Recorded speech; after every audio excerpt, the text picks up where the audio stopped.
Estad pues firmes en la libertad con que Cristo nos hizo libres, y no estéis otra vez sujetos al yugo de... Lo que ahí la Biblia nos está mostrando, que la esclavitud viene por nosotros sujetarnos a un yugo esclavizante. Es una decisión suya. No es que alguien viene y lo amarre. Es suya la decisión de ponerse en un yugo esclavizante. Y hay muchos creyentes que deciden ellos creer que la manera de tener una correcta espiritualidad es cumplir ritos. Y eso no, y fíjense, y no le estoy diciendo que los ritos no sean importantes. Dios tiene algunos ritos, algunas tradiciones.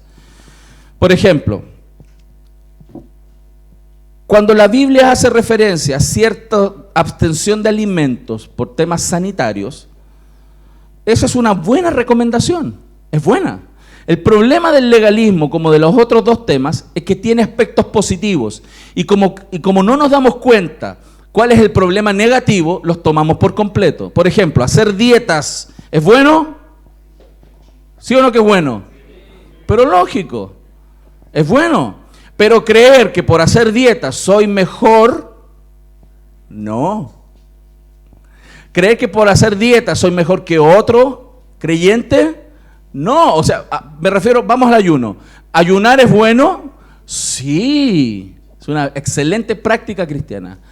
Pero creer que si ayuno yo crezco y maduro, no. Nadie madura por ayunar. Porque creemos que ciertas prácticas religiosas perfeccionan a los creyentes. Y nunca la Biblia ha dicho eso.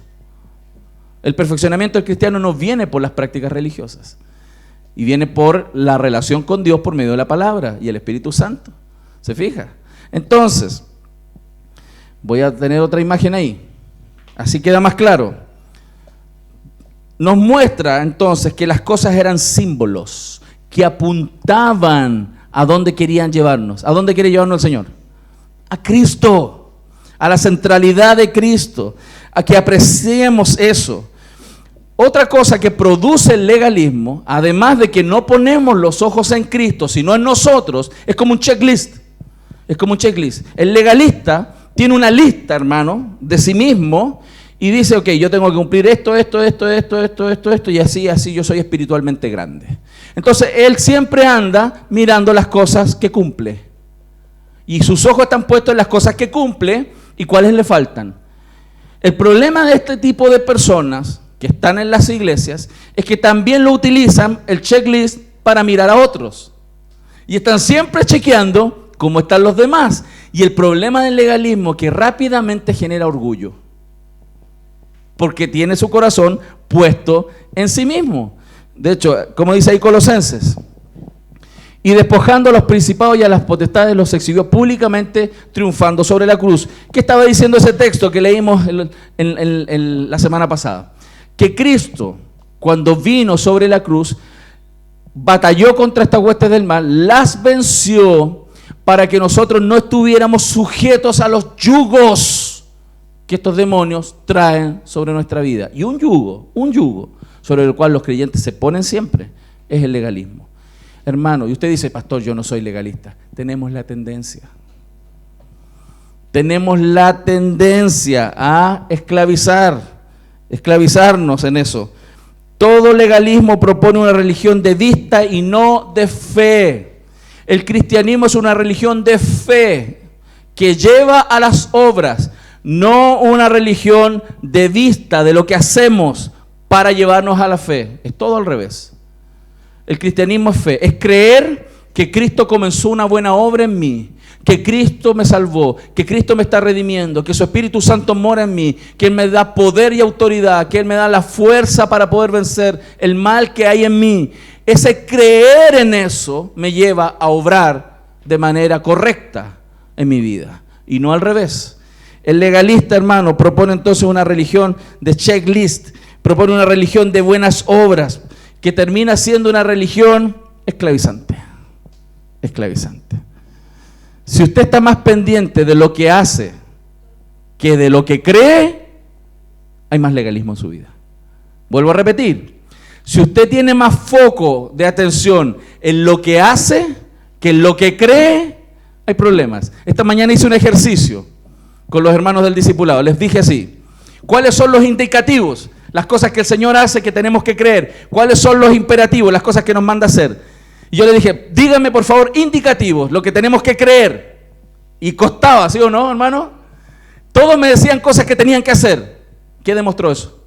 Que la tendencia, ¿dónde está? En el legalismo. Más concentrado en lo que tengo que hacer y no lo que tengo que creer. La manera correcta es creer para hacer correctamente. ¿Estamos viendo, mi familia? Si usted se ve así, religioso, con este tipo de tendencias, usted tiene que confiar en Jesús. Usted tiene que creer más en Jesús. Entonces, la segunda propuesta esclavizante es la propuesta mística. Mística. Dígale a su hermano: no seas místico. No sé qué entiende por eso, pero se lo dijo igual, ¿no? Sonó bonito, sonó espiritual, sonó así, grande. Miren lo que dice el texto, hermanos. Por favor, versículos 18 y 19. Nadie, hermano, nadie os prive de vuestro premio. Hermano, me detengo ahí. Me habló el Señor. Es un gran premio ser hijo de Dios. Es un gran regalo tener a Cristo. Y a veces no lo apreciamos. Y nos enyugamos con legalismo o misticismo. Vamos a ver. Dice: nadie os prive de vuestro premio, afectando humildad y culto a los ángeles, entremetiéndose en lo que no ha visto, vanamente hinchado por su propia mente carnal, y no haciéndose a la cabeza, en virtud de quien todo el cuerpo, nutriéndose y uniéndose por las coyunturas y ligamentos, crece con el crecimiento que da Dios. ¿Cuál es el lado místico? El lado místico. ¿A qué se refiere Pablo cuando está dando estas ideas ahí? Se refiere a estas experiencias subjetivas, que son, subjetivo significa que es apreciado y normado por ti mismo, tú lo aprecias, y que de alguna manera es más espiritual a tus ojos. Por eso es subjetivo.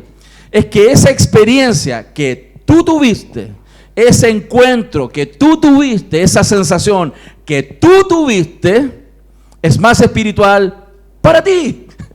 Y quiero hacer ese énfasis porque tú tienes esa idea, no otro. Dios no dice eso necesariamente. ¿Me explico? Y el que es místico vive centrado en su corazón en la nueva experiencia que va a tener y apoyado en las experiencias que ha tenido. Y todo su mover diario es por experiencias. Cuando no son cristianos bíblicos, cuando son personas que no son creyentes cristianas, cualquier otra tendencia religiosa, son personas que hacen referencia, no sé si han escuchado, es que estoy buscando la luz interior, la luz interior. Quiero que, no sé, la ampolleta se me prenda dentro. ¿Han visto? ¿Han escuchado cosas así o no? Estoy buscando la luz interior. O dice, no, yo estoy siempre pendiente de las buenas vibras, las buenas vibras. No sé, si usted póngase un celular en vibrador y va a tener buenas vibras todo el día, hermano. Y la gente usa esas palabras de que quieren vivir y tener buenas vibras. No, te doy buenas vibras, buenas vibras. A lo mejor tienen problemas con la estática, tienen que usar ropa diferente. O también esa idea de la energía positiva. La energía positiva. No hay que hablar positivo, hay que hablar energías positivas. Hay cristianos que siguen usando esos términos y mezclan su cristianismo, tienen un collage en la cabeza impresionante y usan esas ideas místicas para entender su relación con Dios, hermano. Y eso se llama misticismo y Pablo quiere erradicar de la iglesia a través de la carta de Colosenses. Dentro de las iglesias evangélicas, lamentablemente todavía hay algunas corrientes que el énfasis está en la experiencia, en lo que Dios me hizo sentir, en lo que Dios me hizo palpar. Y si en el culto no sintieron la experiencia, esta iglesia no tiene el Espíritu Santo, hermano. ¿Qué necedad más grande? Son necios porque son místicos. Su cultura religiosa, de donde vienen desde chicos, los lleva al misticismo, los mueve al misticismo, los inclina. Y fíjense, pueden ser creyentes genuinos y nadie critica eso. Creyentes verdaderos, hijos del Señor, si se mueren se van al cielo. No es eso. El tema es que su mover de Dios es por el misticismo. Y fíjense, ¿qué sucede? Al igual que en el legalismo, que vuelven a ser orgullo, porque está centrado en la experiencia y su experiencia. Y desarrollan soberbia. Por eso Pablo en el texto estaba diciendo, afectando humildad y culto a los ángeles. Su humildad se afecta y por lo tanto empiezan a ver al resto como poco espirituales. No, este es poco espiritual. No, aquí falta espiritualidad. No, aquí falta el Espíritu Santo. Y se creen mejores. Son necios. La Biblia no usa necio, dice tontos. La palabra es correcta, es tonto. Porque creen que eso es mejor que lo que Cristo está haciendo en la vida de la gente. Y la experiencia, la sensación es más potente. Terminan transformándose en personas orgullosas. Por eso Pablo dice, no dejes que nadie te juzgue. No dejes que nadie ponga esas ideas ahí en tu vida. Sácalas. Nadie es mejor porque tiene más experiencias con Dios. Nadie es mejor porque tiene más experiencias con Dios. Es más, nadie es mejor. Fíjense, los apóstoles que tuvieron la interpretación correcta, que Dios les iluminó el corazón, ni ellos, ni Pablo, ni ninguno de ellos mejor que usted. Ni uno. Ni uno es mejor que usted. Porque Cristo lo hizo digno a él y a usted, de la misma manera, con el mismo calibre. Lo estamos viendo en mi familia. Y cómo personas agarran el misticismo creyendo que esas experiencias le dan una mejor espiritualidad y terminan siempre con más orgullo en su corazón, menospreciando a los demás. Es impresionante.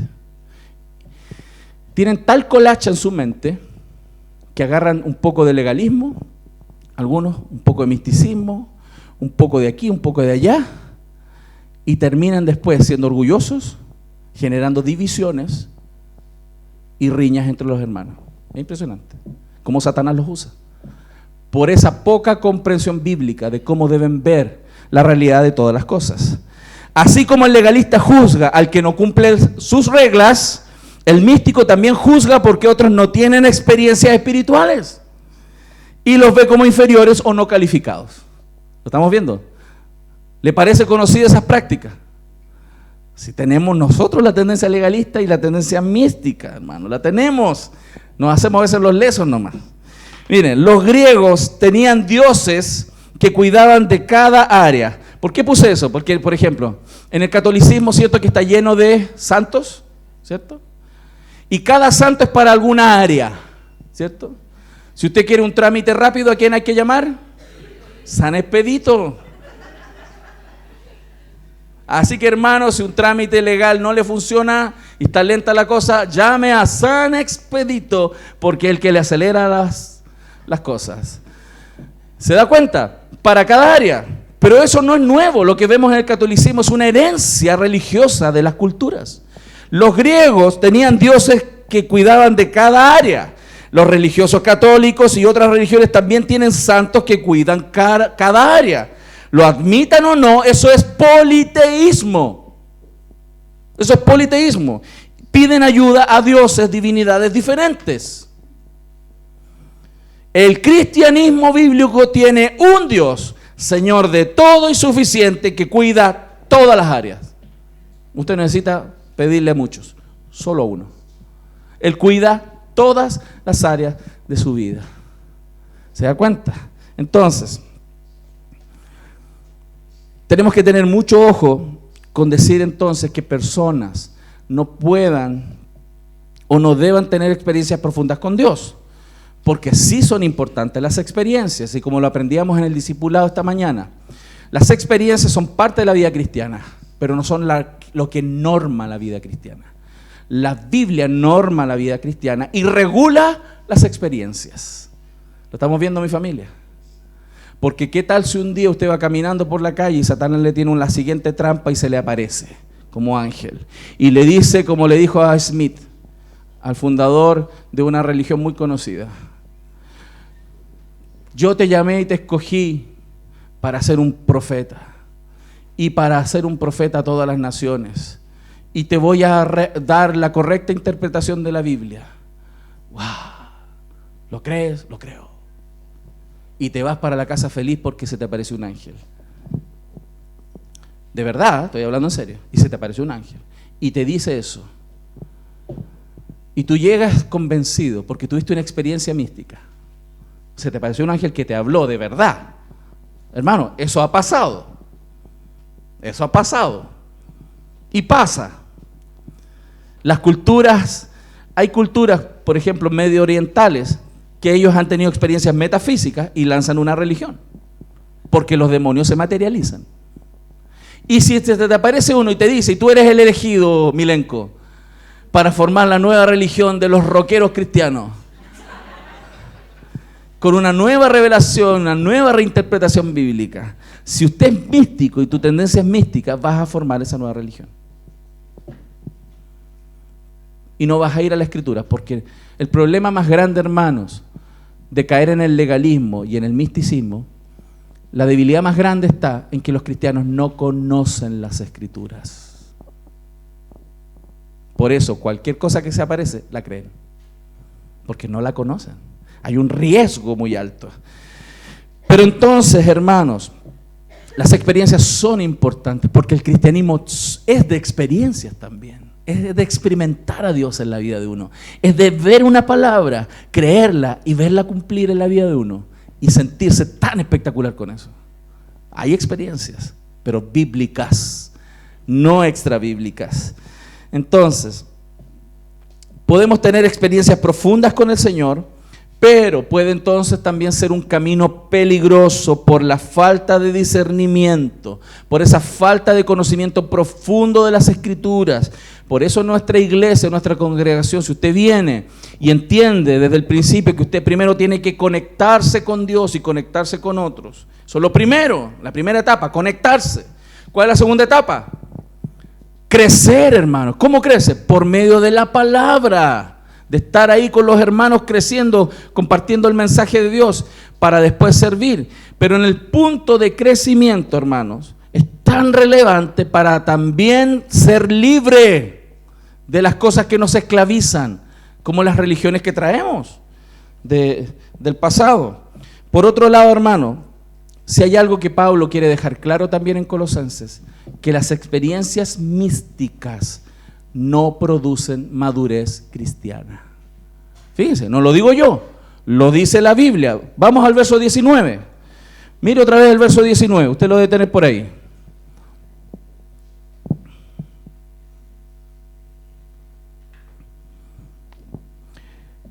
Cuando las personas se van por las experiencias místicas, el verso 19 dice: y no haciéndose a la cabeza, en virtud de quien todo el cuerpo, nutriéndose y uniéndose por las coyunturas y ligamentos, crece con el crecimiento que da Dios. Hay cristianos que están en la iglesia y están desconectados de Cristo, de la cabeza. Viven más por las experiencias que por la palabra. Y lo que Pablo está diciendo aquí, que las personas que viven más por experiencias, sensaciones, tincadas, y asumen cosas que Dios les dijo, probablemente, esas personas no se agarran de la cabeza. Es como que estuvieran sin Cristo, aunque Cristo está en ellos. Pero es como que no consideraran a Cristo. ¿Por qué? Porque estar conectado a Cristo, el verbo de Dios, la palabra de Dios, permite lo que ahí dice: que todo el cuerpo sea nutrido mientras está unido por las coyunturas y ligamentos. Y de esa manera el cuerpo crece. Por eso, hermanos, aquella persona que vive por experiencias no madura. No madura. Tengo la oportunidad de conocer personas así. Conozco personas así que son muy místicas en su cristianismo. Muy místicas. Y su énfasis primordial es la oración. Y fíjense, no es que esté mal orar, al revés, hay que orar mucho. Pero cuando abandonan el texto, cuando abandonan las palabras, es tan riesgoso porque las personas pueden poner palabras en la boca de Dios. Cosas que Dios no ha dicho. Personas se me han acercado, pastor, voy a hacer esto, voy a hacer lo otro, porque Dios me dijo. Cuidado de que le pongamos palabras a la boca de Dios. Muchas veces nosotros terminamos diciendo o haciendo las cosas que ya tenemos previamente determinadas en nuestro corazón y después vamos y oramos a Dios para que Dios le ponga un timbre. Cuidado, hermanos. Nuestra relación con Dios debe ser dependiente de la palabra y desde la Escritura ir en oración al Señor y decirle, Señor, ¿qué quieres que haga? Desde el texto. Y estas personas entonces que abandonan las Escrituras, que se alejan de la palabra del Señor, a pesar de que pueden decir que leen la Biblia. He conocido personas que me han dicho que Dios me dijo, no, yo leo la Biblia. Sí, pero ¿la estudias? ¿La conoces profundamente? ¿Revisaste en el texto profundamente? No siempre. Por eso es tan relevante que entendamos que la palabra de Dios tiene el poder de dirigirnos, el poder de transformarnos, el poder de darnos una nueva vida, una nueva vista. Miren lo que dice el Salmo 19, 7 y 8. Aprecie esto, dice, la ley de Jehová es perfecta. ¿Qué hace? Convierte el alma. Lo que una persona necesita para cambiar, ¿dónde está? En la ley de Jehová. La ley de Jehová convierte el alma. Del más vil pecador, la palabra de Dios la cambia. Por eso, hermanos, a pesar de que las experiencias son buenas, no debe ser lo que el creyente más busque. Lo que el creyente más debe buscar por prioridad es donde aprendo mejor las Escrituras. Sin menospreciar la experiencia, pero sin desvalorar la experiencia, sino ponerle un valor inferior al que tiene la palabra. Y es algo que el Señor le puso, no la iglesia. La iglesia no tiene ninguna autoridad para determinar la posición de las prioridades. Los creyentes no tienen ninguna autoridad para determinar la posición de las prioridades. Es la Biblia la que determina la posición de las prioridades. Y nuestra responsabilidad es encontrar en la Biblia cuál es la prioridad. ¿Lo estamos viendo? Muchos cristianos se mueven de iglesias buscando sus prioridades, no las bíblicas. Y una de ellas tiene que ver con legalismo. Hay personas que pueden llegar a esta iglesia, hermano, y que si vienen de una cultura muy legalista, van a llegar aquí y decir, y van a estar mirando a las hermanas con pantalones. Y van a mirar así, y el pastor sin corbata, pecador. Y el pastor no dice tres gloria a Dios. No se arrodilla para orar. Y van a juzgar la libertad que podemos tener en esa área, sin ser libertinos. Pero puede llegar otro, y se va a ir de la iglesia a buscar una iglesia que se acomoda a su legalismo. O va a haber otro que va a estar aquí y que en su corazón sabe que la palabra del Señor es importante, lo sabe, pero hay otro elemento que está por sobre su experiencia, la experiencia mística, el Espíritu Santo, la cosquillita. Y va a buscar un lugar que le dé eso, pero no es el orden bíblico. ¿Lo estamos viendo, mi familia? Por eso es tan importante. Fíjense lo que dice el segundo verso. El testimonio de Jehová es fiel, que hace sabio al sencillo. ¿Cuántos sencillos hay aquí? Yo soy uno. No soy muy capaz, no soy muy inteligente, claramente no soy sabio, pero la palabra del Señor puede hacer algo en mi vida, como en la tuya también. ¿Qué dice el tercero? Los mandamientos de Jehová son rectos, que alegran. ¿Quiere gozo en su vida? ¿Quiere ser alegre? ¿Quiere tener el gozo alegre, el corazón alegre? Métase con la palabra. Descubra los tesoros que hay ahí. Encuentre los indicativos de Dios. y va a aprender a disfrutar los imperativos de Dios. Hay cristianos que están en las iglesias y están amargados. Y ellos vienen al culto a veces místicamente. ¿A qué se refiere, pastor? Quieren venir al culto a encontrar gasolina, combustible, para andar la semana. ¿Sí o no? ¿No es una práctica a veces cristiana esa? De que vienen al culto a agarrar potencia, para que el lunes, que es cuesta arriba, y el viernes ya están, necesito un grupo de vida, un grupo de conexión. Esa práctica que parece tan inocente es una práctica mística, porque ellos encuentran su experiencia en el culto y no lo tienen en su casa, no la tienen en el baño, no la tienen cuando están acostados en la cama, la tienen en el culto. ¿Por qué? Porque ellos creen que aquí Dios se manifiesta. Eso es misticismo. Dios se manifiesta en tu vida, en todo lugar. Si no es misticismo. ¿Se da cuenta, hermano? Cómo a veces tenemos prácticas religiosas que están metidas en nuestro, digamos, ADN religioso, que es místico o religioso legalista. Y dice ahí que el precepto de Jehová, la palabra, es puro, que alumbra el ojo para que, en buen chileno, cachemos, hermano, ¿para dónde va la micro? Entendamos qué es la vida, entendamos qué es la familia, entendamos para qué Dios quiere el trabajo, que entendamos para qué Dios nos dio a alguien con quien vivir, para qué Dios nos dio hijos, para que entendamos, ¡pum!, se nos prenda la ampolleta en los ojos. Otro entonces muy importante punto, como dije aquí, es entender de que el misticismo produce orgullo, el misticismo pone claramente focos donde no deben estar, pero el problema, creo yo, más serio, es que reemplaza, hermanos, la simplicidad del Evangelio. La simplicidad del Evangelio es sustituida por un sistema religioso humano, que el hombre crea, a eso me refiero, que el hombre crea.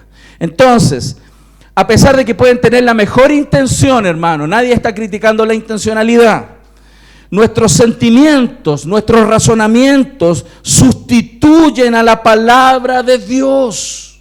Y eso es grave. Y no todas las personas se dan cuenta. Sus experiencias, sus sentimientos, sus razonamientos sustituyen a la palabra de Cristo, lo cual deja de ser humildad y pasa a ser orgullo. Creer que yo tengo la verdad, que Dios me la dijo y mi sentimiento me lo corrobora. Wow, cuidado con eso. Estamos sustituyendo a la simplicidad del Evangelio. La simplicidad del Evangelio, ¿qué es, pastor? Es que ahí dicen en la Biblia lo que hay que hacer, y si dice en la Biblia lo que hay que hacer, hay que hacerlo. Simple. Si ahí en la Biblia dice que hay algo que Cristo hizo, lo simple del Evangelio es que si dice ahí que Cristo lo hizo, lo hizo. Parece tonto, ¿no? ¿O es muy tonto lo que estoy diciendo, hermano? Pero qué tremendo cómo nosotros eliminamos la simplicidad del Evangelio en este sentido, reemplazándolo por experiencias y cosas místicas que solo tú o yo podemos vivir y que no necesariamente otro va a vivir. El Evangelio no es así. El Evangelio es para todos y por igual. Por eso los místicos después se elevan, se ponen orgullosos, porque Dios a mí me habla. Dios a mí me habla. Esa es la tendencia incluso en algunas religiones legalistas o neocarismáticas, donde está el ungido de Jehová. ¿Han visto, no? Es que Él es el ungido. Él es el intermediario. Dios habla por Él. Hermano, cuando usted delante del Señor ya no va a ser ungido, va a ser urgido. Ahí va a tener que dar cuenta, hermano, de las cosas que dijo. Ahí sí que le va a bajar el susto, cuando tenga que rendir cuenta. Entonces, hermanos, Cuando somos así místicos, cuando creemos que hay un conducto distinto al de la palabra del Señor para que Dios se comunique y establezca su verdad en nosotros, estamos menospreciando la revelación de Dios en la Biblia. Fíjense, y le damos más importancia entonces a las visiones y relaciones particulares, sean nuestras o de otros. Hay personas que están buscando a la revelación mística que tuvo otro. Y andan buscando al profeta tanto, al apóstol tanto, porque Dios habla por allá. Aquí no habla, en mi casa no habla, en su casa no habla. Dios habla por allá. Y no se dio cuenta que Cristo ya vino, que el Antiguo Testamento terminó y estamos en el Nuevo Testamento. Todavía están allá, pegados hace 2000 años. Porque no leen la Biblia. Y le creen a los místicos. ¿Se da cuenta cómo está el engaño? Filtrando por todos lados.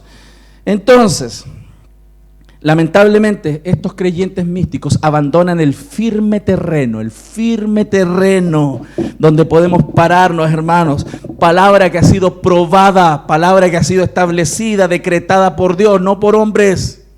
No andan por ahí decretando cosas por ahí. Decreto en tu vida bendición. Qué impresionante. Ya no sé qué adjetivo usar que no caiga en malas palabras. Y eso entonces moverse en áreas peligrosas, arenas movedizas, que se alejan de la sabiduría y caen entonces en la imaginación y la determinación humana. Yo les animo, hermanos, entonces, con esto, a que tengan cuidado de sí mismos.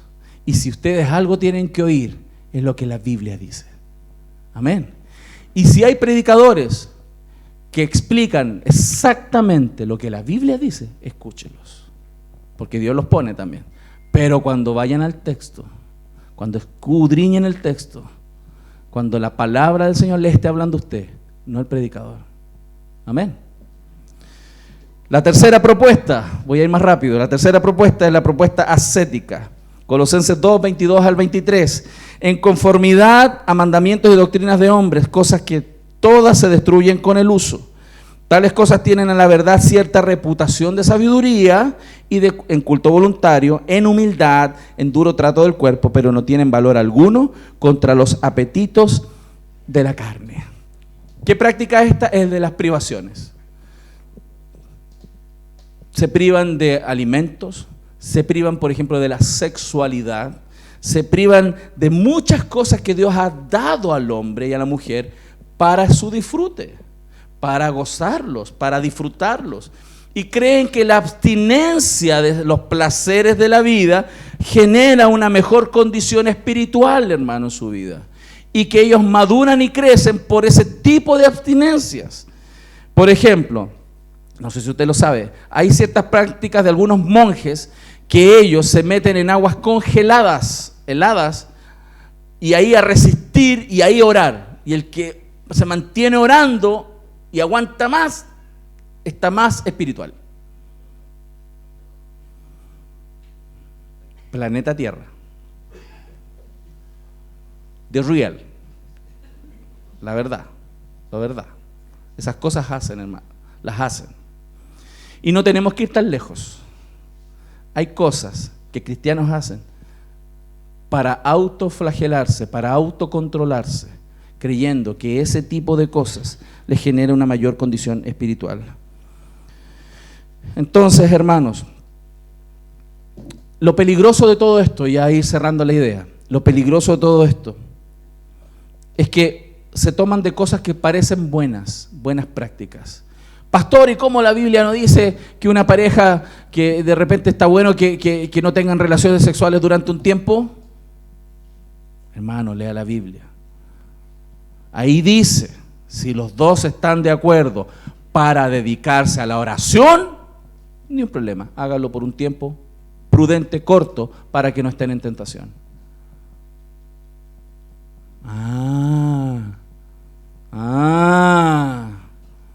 ¿Se dan cuenta de lo que estoy diciendo? Porque desconocen las Escrituras, comienzan a tener y a formar prácticas supuestamente buenas, piadosas, religiosas, y ascéticas con la idea de mejorar su espiritualidad, pero se están alejando de la correcta verdad de Dios. El problema de estas herejías que habían en Colosas es que tornan las cosas, como decía ahí, son pasajeras, hermanos. Son pasajeras. Dice ahí el verso 22, en conformidad a mandamientos y doctrinas de hombres, cosas que se destruyen con el uso. Las prácticas religiosas ascéticas lamentablemente no permanecen en el tiempo, la gente las hace un rato y después las deja, son pasajeras, no tienen sustento en la vida del corazón de los hombres. También generan soberbia. Tales cosas tienen a la verdad cierta reputación de sabiduría, en culto voluntario, en humildad y en duro trato del cuerpo. Ya se creen más piadosos, porque se pegan, se golpean, se limitan, se privan y se creen mejores. Pero además, lamentablemente, tienen una gran promesa que no pueden cumplir. Lo dice ahí el texto, pero no tienen valor alguno contra los apetitos de la carne. Hermanos, no cambian a nadie.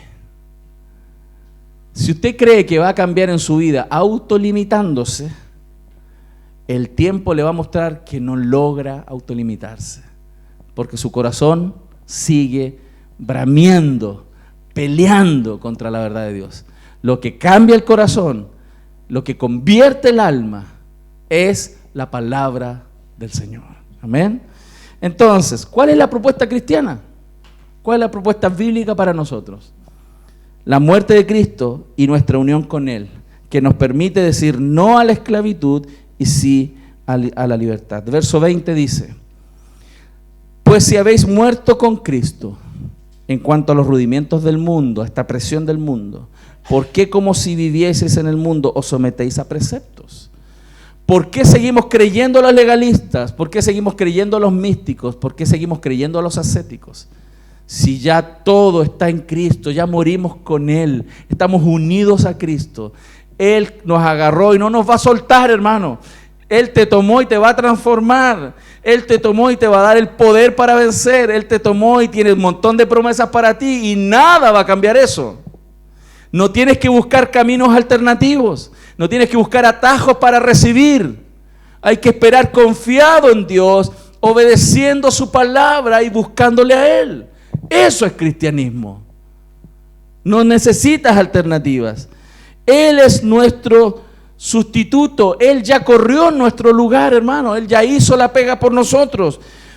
Él corrió y venció. Y cuando Él lo hizo, nosotros vencimos. No necesitamos correr y demostrar que podemos. Usted no tiene que intentar demostrarle nada a nadie. Usted solamente tiene que obedecer en gratitud a lo que Dios hizo. ¿Se da cuenta? Si usted todavía cree, algunas veces personas dicen así: pastor, es difícil, pero no, yo le voy a poner todo mi empeño porque yo le voy a demostrar al Señor que puedo. No, no haga eso. No trate de mostrarle a Dios que puede.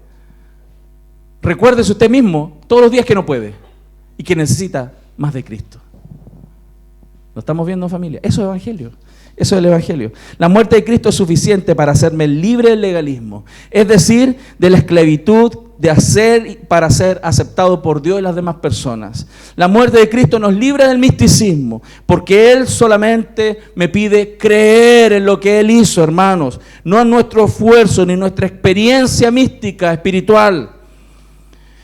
La cruz también nos libra del ascetismo, porque no llegamos al Padre, hermanos, por esfuerzos humanos. Llegamos al Padre por el esfuerzo de una persona en este mundo, Cristo el Señor. Y cada vez, hermanos, que yo intento con mis fuerzas hacer algo, estoy menospreciando el esfuerzo que Él hizo hasta la muerte y muerte de cruz. La vida cristiana no es correr la vida y decirle: Señor, me acompañas aquí mientras yo corro, yo me esfuerzo y tú ayúdame cuando me esté cansando, Señor. No, la vida cristiana es contemplar la carrera que Él corrió, creer que Él corrió y ganó por mí, y ahí yo trotar, y ahí agarrar fuerza, porque Él ya corrió. ¿Se dan cuenta que es distinto? Amén. En la práctica, ¿a qué nos lleva eso? Cristo es tanto la respuesta de Dios a la necesidad del hombre como el fin de todos los sistemas religiosos humanos. A pesar de que usted ha escuchado este sermón hoy día, se va a dar cuenta en las próximas semanas que tenemos la tendencia a ser religiosos, legalistas, místicos y ascéticos. Libérese de eso, hermano. No sea esclavo. No seamos esclavos. Vivamos la libertad con que Cristo nos hizo libres. Cristo es suficiente y total, hermano, en la vida de los cristianos para hacernos lo que Dios quiere que seamos. Si Dios quiere que usted sea un buen padre, si Dios quiere que usted sea una buena madre, si Dios quiere que usted sea un buen esposo, esposa, amigo, amiga, hermano, ¿sabe usted? Dios tiene la capacidad de hacer de usted eso. La capacidad no está en usted. Dios tiene la capacidad de hacer de ti alguna de esas cosas. Esa es la diferencia entre la religión y el cristianismo. El poderoso no somos nosotros. El poderoso es Cristo. ¿Lo han entendido, mi familia? ¿Cuántos tienen gozo en su corazón por eso?